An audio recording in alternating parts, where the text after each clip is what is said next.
dog.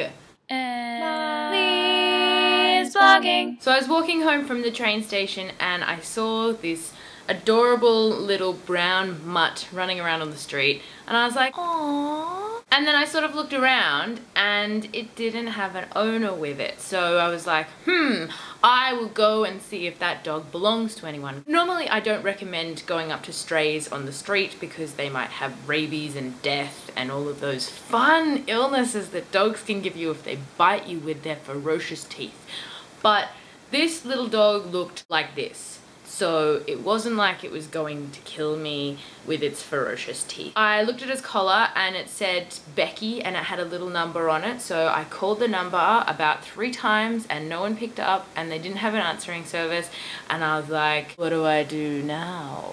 I took it to my house thinking, oh God, I don't know whose dog it is, and I brought it upstairs and Ivor had come home for lunch that day and he was like, ta-da, surprise. And I was like, surprise, here's a dog. I just found an old scarf that I tied around her collar and we put it out on the balcony. So I got a call back from the owner and she was like, hi, I had a missed call from you. Yeah, I found a dog wandering around Artarmon and it had your number on the collar, so I thought I'd give you a call. Oh, Becky, yeah, she ran away about a month ago. I thought we'd solved that problem. That's exactly what she said. She said, I thought we'd solved that problem. So I was like, okay. What do you want me to say to that lady? And then she's like, sorry, where did you say you were? Artarmon. Oh, we live about an hour away from there. And then silence. And I'm thinking, what the hell, lady? Finally, she goes, okay, I might see if my neighbor can come and collect her. At this stage, I'm not sure if she's actually going to come and collect this dog.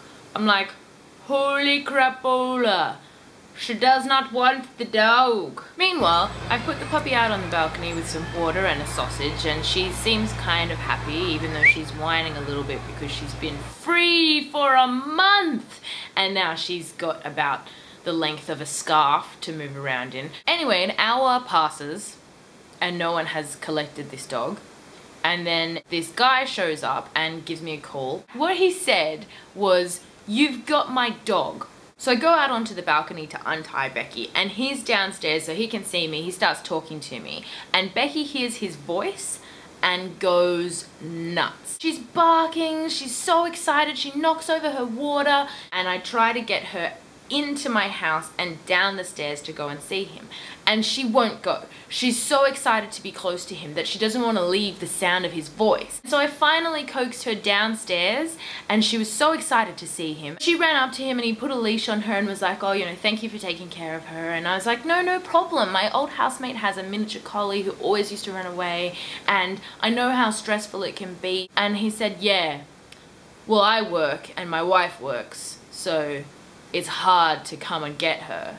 And I'm thinking, that's not why it's stressful. It's stressful to have your dog go missing. It's not stressful to have to come and pick them up. And then he says to me, hopefully you won't see her again. Unless you want to keep her. They don't want this dog and oh, crap owners. I thought I was doing a really nice thing for someone to return their beloved family member to them and when they showed up, they didn't want it. Love, hate, troll. Comment about dog.